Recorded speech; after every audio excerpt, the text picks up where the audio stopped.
Hello, this is Sierra, and welcome to another video. Today we're doing another video reading at least one chapter of Hermitcraft Genesis. Maybe we will get to chapter 10. We'll see how much time we have and how long it takes. But, yeah, basically I will be reading the next couple of chapters of this fanfiction, Hermitcraft fanfiction. As you can clearly see from the title and the thumbnail and all that stuff, this is just my Clockwork Chronicles universe. Or just put the hermits in and see what happens. And sometimes make little hints and parallels to what happens in the actual episodes, actual seasons. But of course, as Hermitcraft Season 10 is going on, it's not related to what's going on in that one. Which is quite obvious, because, yeah.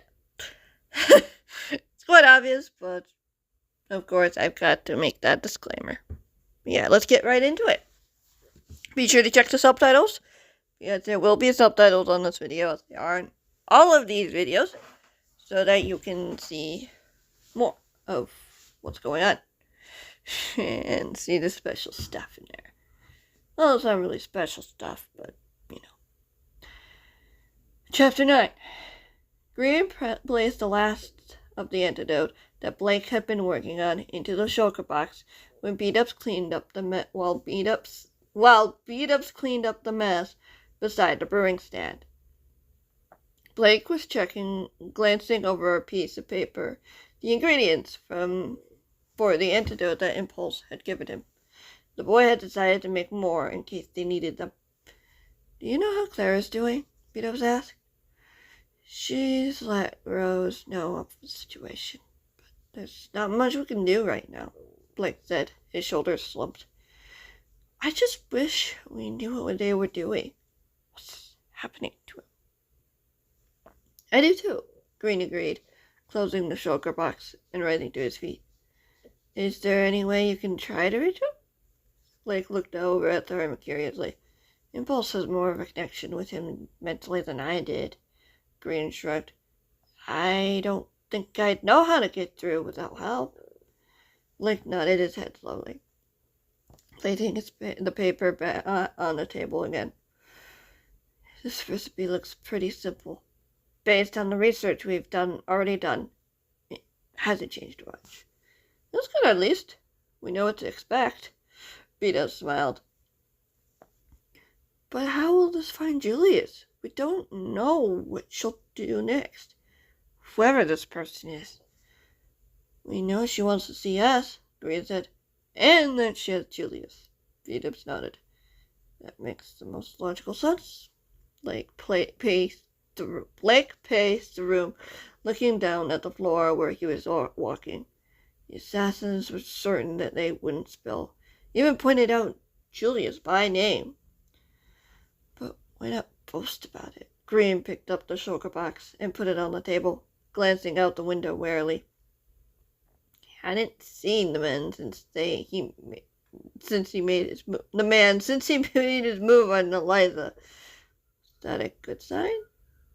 How long had he been there, watching the base? What was he waiting for? Why not outright say that they have him? It's not like we'll know where he is. "I don't know." Blake frowned, looking up as he stopped pacing. "Maybe she didn't want them to? The less we know, the better chance she can get what she wanted out of him?" Grian shuddered, shaking his head. "That's a good point." "I'm sure Rose will find something," Beat-Ups said, walking over to the door. "She's good at these kind of things. She's done it before." "Yeah, we don't know who this is," Blake admitted.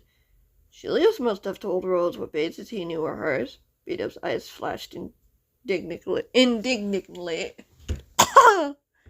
Indignantly. There we go. Blake's eyes widened, looking at the hermit. "You're right."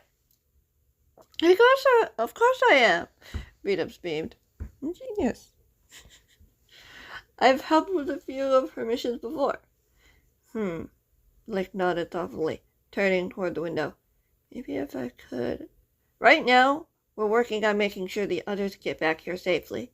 With the knowledge that someone was watching outside, we can't be sure anywhere is safe at the moment." Grian flinched.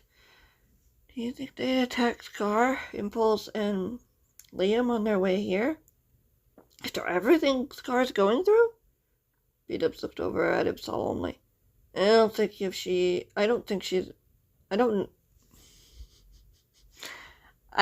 if she's aware of that, or cares, but we can't take any chances. One of the interns was seriously hurt. What do you think Kate's dad would do if he heard about what happened? Kate bit his bottom lip, not looking over at the hermit. You mean the guy who was willing to hand his daughter over to Mr. A? Yeah. Beat-Ups cleared his throat. But surely Lyra would be worried. Grian smiled at the hermit. We'll be ready. We have to be. Impulse and Liam will get Scar back here safely. We can still do things to help, Blake said. I've put Luke in charge of trying to fix the elevator to see if he can get it so that it can't get hijacked again. I might know a thing or two about that. Beat-Up lifted a finger. Did help Impulse with a lot of his gadgets, after all. Might be smart to check on him and see how he's doing. Blake nodded. Just be careful. Last thing we need is another trip down there. Beat-Up smiled. We'll be careful, don't you worry. He waved as he disappeared out the open door, leaving the two of them behind. So, Kate told you about her father? Blake mused curiously. Honestly, I'm not sure what to think of him. Grian shook his head. Robert did seem to care about his daughter, but sending her off to a private school that Mr. A was in charge of? He wouldn't have known any better. With all the raids and threats going around, I wouldn't blame him for wanting to get his daughter somewhere safe. Grian shook his head.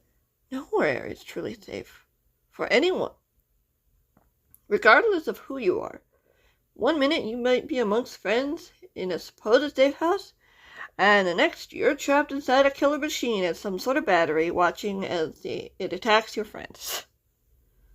A sympathetic look appeared on Blake's face. How much did you see when you were inside that eliminator? Grian squeezed his eyes shut, letting out a slow breath. Everything. Buildings burning. People screaming. The machine crushing people under its feet. Grian shuddered, opening his eyes. I watched Dresses and False's first protectors get crushed underneath that machine I was trapped in. Oh, Blake winced. There was nothing I could do, Grian whispered.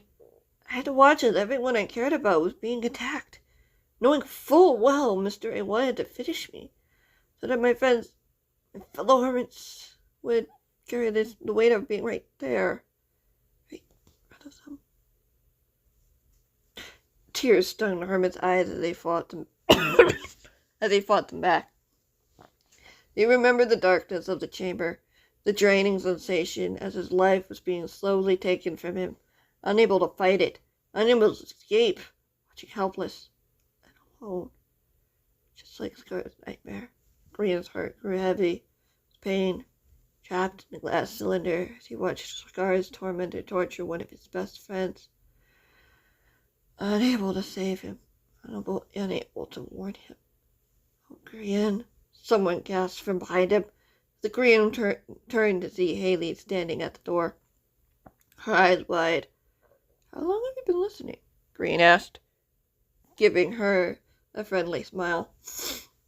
Not long, Haley swallowed, looking over at Blake cautiously. Is everything going all right here? Yep, Blake replied, gesturing to the shulker box on the table. We got the potions ready to go in case we need them. Relief filled the young teen's eyes as she smiled and stepped into the room. And stepped into the room would have been better too, but grammar. Hopefully it doesn't come to that. Yeah. Grian looked away from Haley. Fine, really. Just my nightmares feel familiar recently. I understand. Haley walked across the room, putting a hand on Grian's shoulder.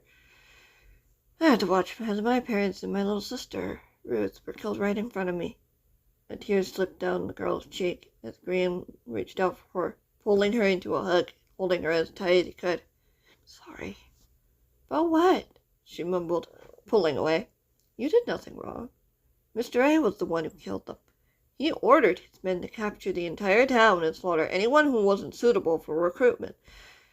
He burned everything to the ground, taking everything from me.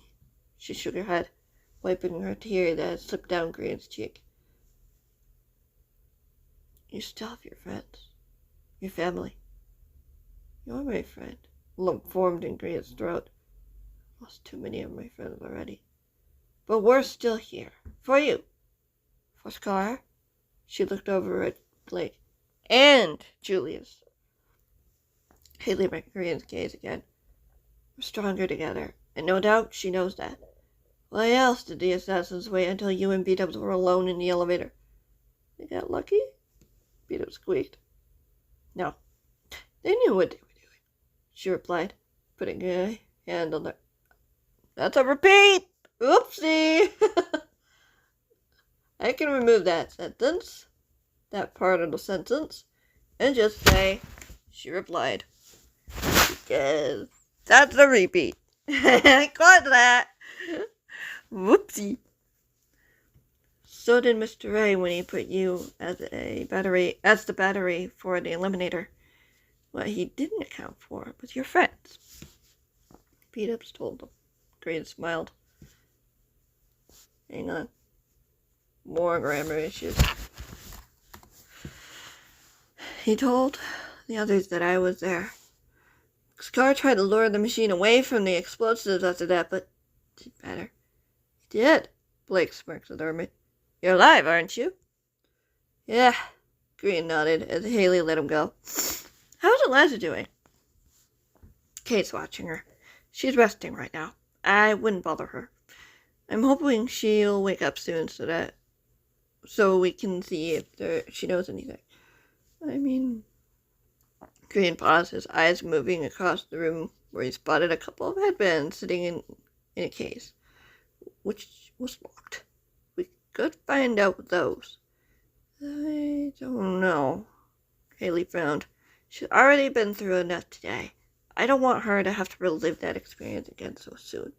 No problem, Blake said, heading over to the door that had led out to the hallway. You're right. She does deserve a little rest after what happened. We all do. It'll be getting dark soon. You'll try to get some sleep this time, right, Jay? I'll try. Grian smiled sheepishly, kicking the floor with his foot nonchalantly. Hopefully we hear word from Liam and the others soon. You'll know if there's a problem? I promise not to read Impulse's mind. He or Scar will tell me if something comes up. Grian nodded. Trust me, I'm as worried as you are right now. Blake stepped out of the room, putting a hand on the door frame. We should get downstairs, where the others are. No reason to stay up here longer than necessary. Grian picked up the shulker box full of potions, storing them safely in his pockets before following Haley and Blake out of the room. The hallway was relatively quiet. He followed his friends down to the first floor once more, reunited with Jem and Pearl, who had informed him that Clara was in the kitchen again, making some important calls. The hermit didn't bother to stop at the door, as he marched with Haley to the sleepover room, meeting Kate inside, who was seated next to Eliza's bedside. Grian swallowed a wave of sadness and guilt crashed over him as he laid eyes on the girl again. Her chest was bandaged, where the firework had struck her. Eliza's face was pale, shoulder-length blonde hair resting limply on the pillow. She'll be okay, Haley whispered into Grian's ear, pointing to the corner of the room by the cauldron. Put the box over there, won't you? Grian nodded, doing as he was told.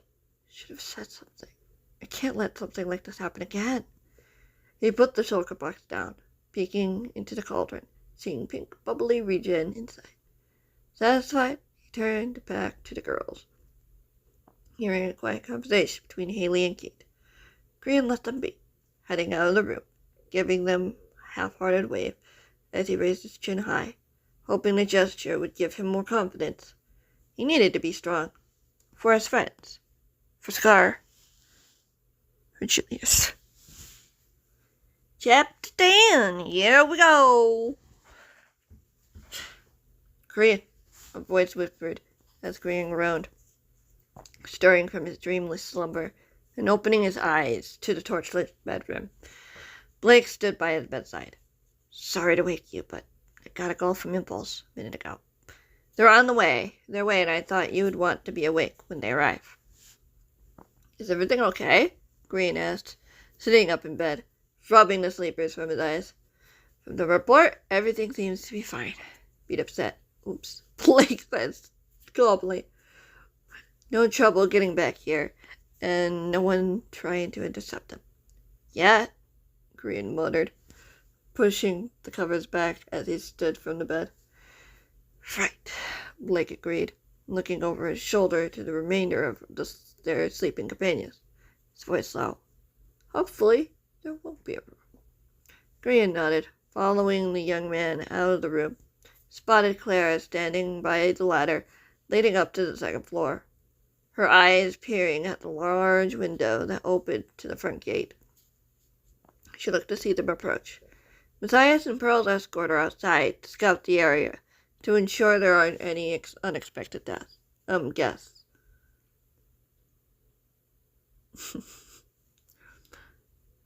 That's good. Pearl replied, crossing. Pearl's asleep. That's good, Blake replied, crossing the room to stand by his aunt. Grian stopping a few feet behind him. The others should be here any minute. Clara nodded, looking back to the window. Grian's eyes followed her gaze, seeing the torchlit meadow and the looming dark forest beyond the stone wall.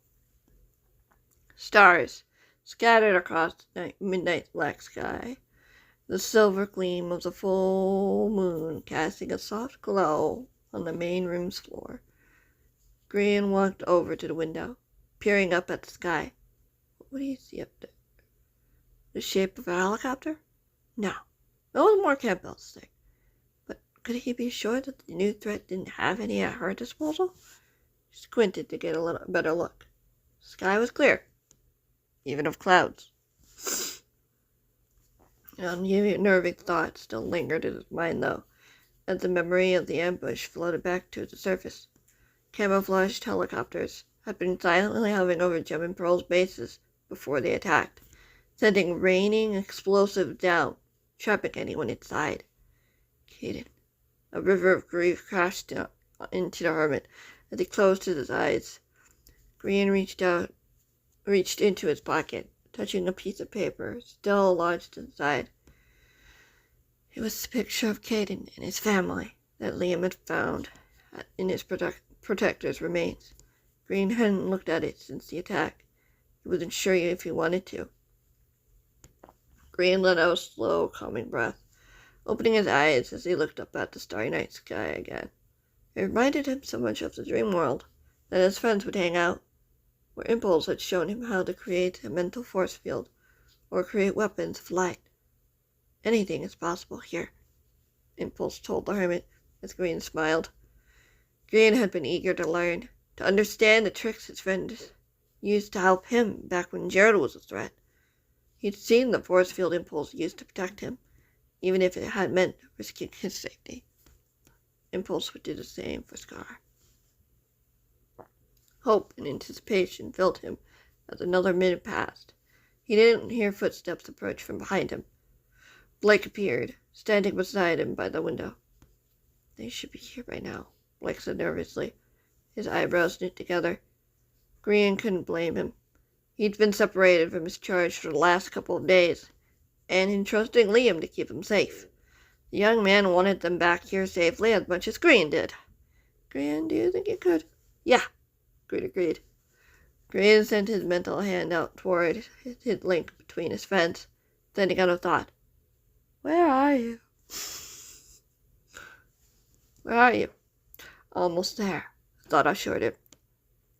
Grian felt a trickle of calm pierce through the storm of worry. I am fine, Grian insisted. Just want you back here safe.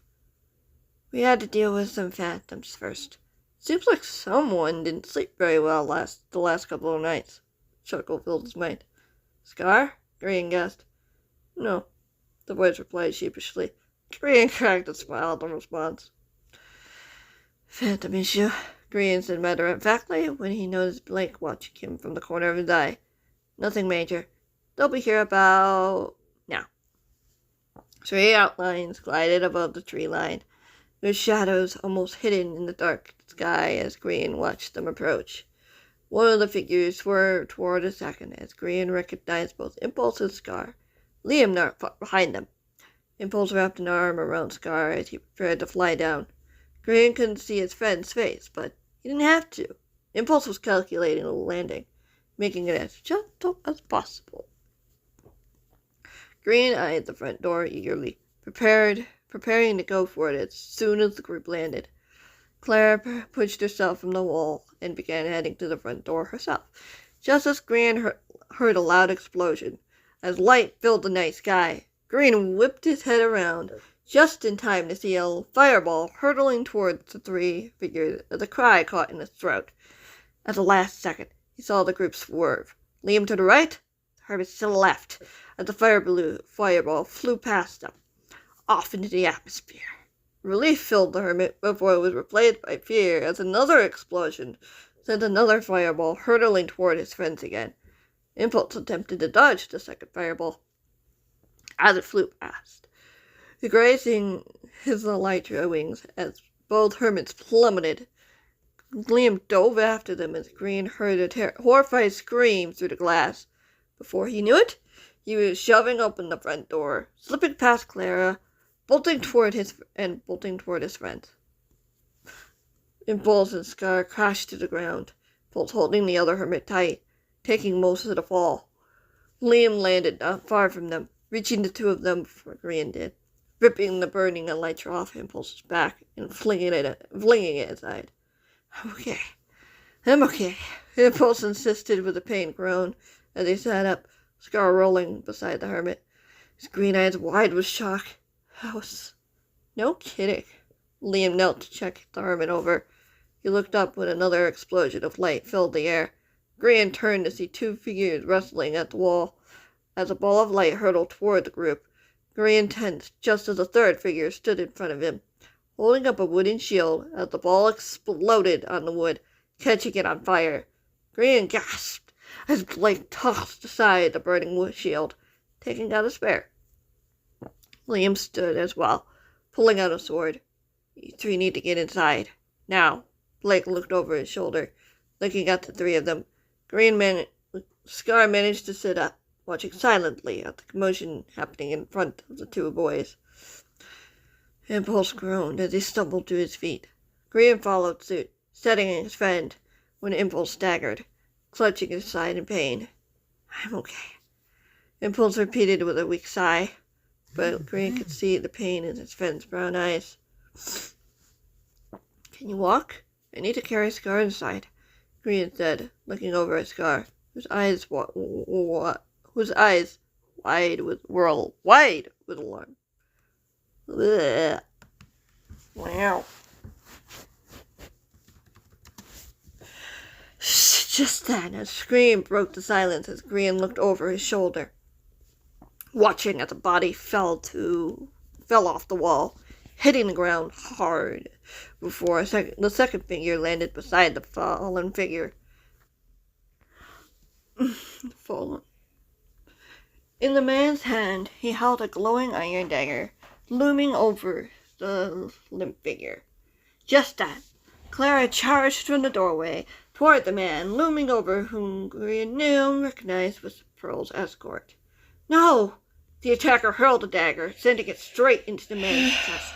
The protector's body heaved in pain before falling onto the grass once more.